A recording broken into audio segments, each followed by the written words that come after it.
Jesus, no Novo Testamento, fala: olha, a boca do homem fala do que está cheio o seu coração. Se o coração do homem é enganoso, é mentiroso, o que a boca do homem fala? Mentiras. Ele professa mentiras. Se o coração do homem é enganoso, é um coração mentiroso. E a boca do homem fala do que está cheio o seu coração. Então o homem fala mentiras. É por isso que o apóstolo Paulo fala: seja Deus verdadeiro e todo homem mentiroso. Então essas figuras, quando o apóstolo Paulo ele resume a ideia, seja Deus verdadeiro e todo homem mentiroso, é que ele já leu todas essas ideias e casou todas as figuras para chegar numa conclusão firme. Então esta forma de ler a Bíblia, de trabalhar essas figuras, nós temos que estar sempre atentos. Por quê? O fruto geralmente as pessoas atrelam às obras dos homens. Porém, o fruto está relacionado com aquilo que o homem fala. E se ele é uma árvore boa, ele vai produzir frutos bons. Se ele está ligado na oliveira verdadeira, o fruto que ele vai produzir é fruto bom. Por quê? Porque ele professa o nome do Senhor e Salvador Jesus Cristo.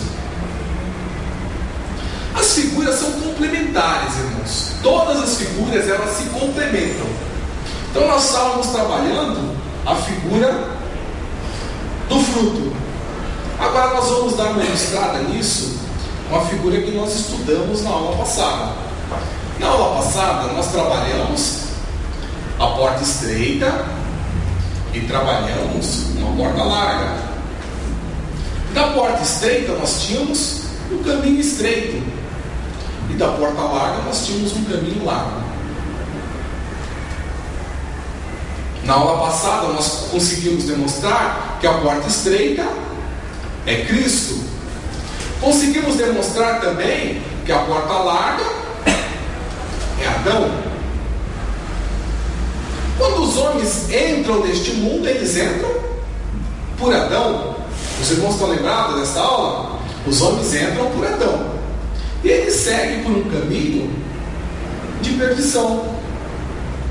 Não importa, irmãos, a doutrina que os homens que seguem pelo caminho de perdição imaginam em suas mentes, não importa a doutrina que ele formule na sua mente, ele continuará traçando a perdição, ele está seguindo para a perdição. Então nós pegamos os homens aí, eles vão seguir várias religiões, eles vão seguir várias filosofias, eles vão seguir várias ideias, mas continuam trilhando o caminho de perdição. Para que esse homem passe a entrar pela porta estreita, tem que acontecer alguma coisa com ele. E é isso que nós estamos estudando agora. Para que ele possa sair deste caminho e entrar pela porta estreita, é o tema do nosso estudo, que é o arrependimento. O arrependimento. Nós vamos trabalhar agora, irmãos, a palavra arrependimento. O que nós podemos entender por arrependimento? Qual que é a ideia que vem na nossa mente, na nossa compreensão, quando nós lemos a palavra arrependimento? Não há entre os homens, se nós observarmos, quem não tenha se arrependido. Olha, nós nos arrependemos quando deitamos cedo demais. Quando nós deitamos tarde demais, arrependemos também. Nós compramos um sapato e acabamos nos arrependendo. Compramos uma roupa nova e acabamos nos arrependendo. Olha, chega um dia que você não compra nada e você fica arrependido porque deixou de comprar.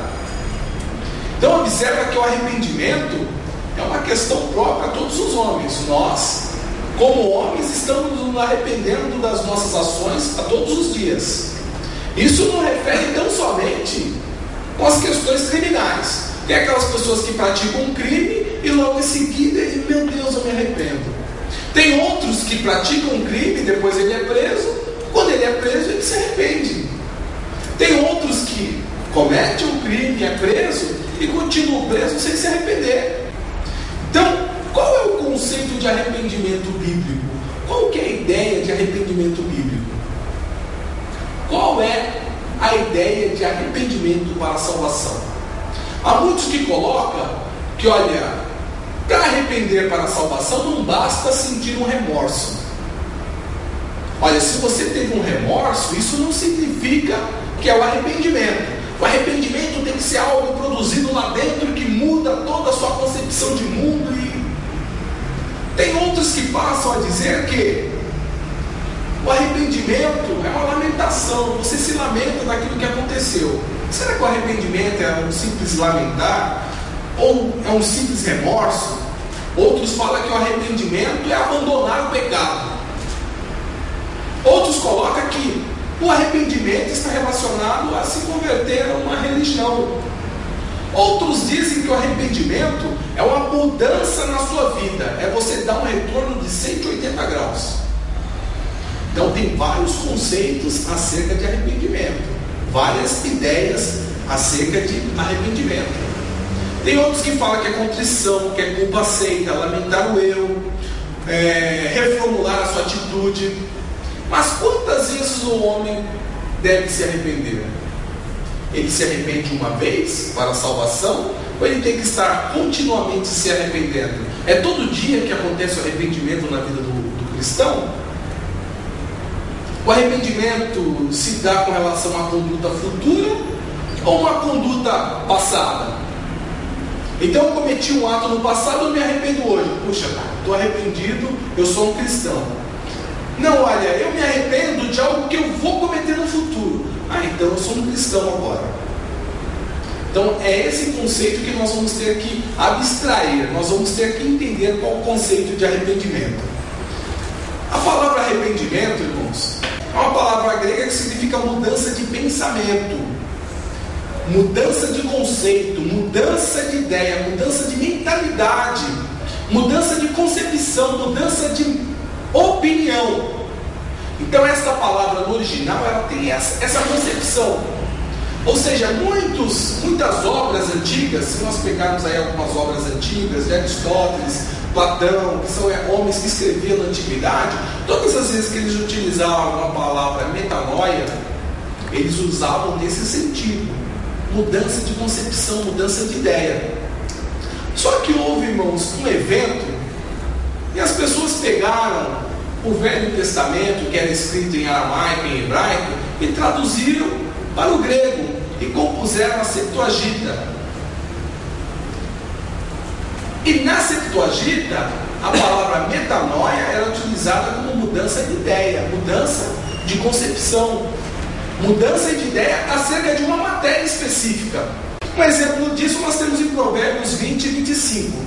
Laço é para o homem apropriar-se do que é santo, e só refletir, ou seja, arrepender-se depois que fez o voto.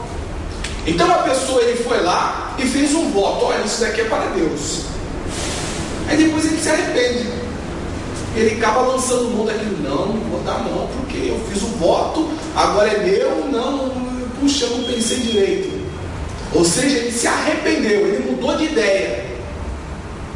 Esse era o sentido básico da palavra metanoia. Só que um tempo depois, a Septuaginta, ela foi traduzida para a Vulgata Latina. Ou seja, traduziram para o latim. Do grego, fizeram a transliteração para o latim. E no latim, a tradução dessa versão grega adotou a palavra metanoia como penitência. Então, quando falava de arrependimento, olha, faça penitência. Arrependei-vos, não, olha, vocês têm que fazer penitência. Então, em lugar de arrependei-vos, passou-se a proclamar que os homens tinham que fazer penitência. E o que significa penitência? A penitência tem, uma gama muito grande. Os irmãos católicos, eles têm essa ideia dentro da penitência, né? A pessoa tem que fazer aí procissão, a pessoa tem que fazer sacrifício, a pessoa tem que fazer sinais, a pessoa tem várias gamas para demonstrar que ele é penitente. Observe a transformação que uma palavra vai tendo ao longo da história e vai se conformando algumas ideias que os homens vão adotando. Posteriormente, da Vulgata Latina, nós temos uma tradução mais recente, que é a tradução que nós utilizamos, a tradução de Almeida. E o Almeida, ele traduziu a palavra penitência para arrependimento. Então nós hoje pegamos a nossa Bíblia e nós vamos pegar a palavra metanoia do original grego, traduzida por arrependimento. Então quando nós pegamos o texto, nós vamos ler sempre, olha, em João Batista, Isaías 40, versículo 3: arrependei-vos porque é chegado o reino dos céus. Mateus capítulo 3, versículo 2. O que significa arrependei-vos? Fazei penitência porque é chegado o reino dos céus? Qual que é o arrependimento ali? Está atrelado à culpa, à contrição? Olha, ficai contrito porque é chegado o reino dos céus. Olha, lamenta os seus erros porque chegou o reino dos céus. Olha, fique com remorso porque chegou o reino dos céus. Não, irmãos, nós temos que pegar a palavra básica, porque quando o evangelista Mateus escreveu, ele pegou uma palavra básica, sem influência nenhuma, é metanoia, ou seja, mudança de opinião, mudança de ideia. Ele não estava falando ali que era para o homem ser penitente, segundo a ideia que nós temos hoje. Ou seja, olha, arrependei-vos porque é chegado o reino dos céus. Mude de concepção, mude de ideia, mude de conceito. Por quê? Porque é chegado o reino dos céus. A ordem, irmãos, é específica. Arrependei-vos, mudai de concepção. O motivo por que estava sendo dado esta ordem, o motivo era porque estava próximo o reino dos céus.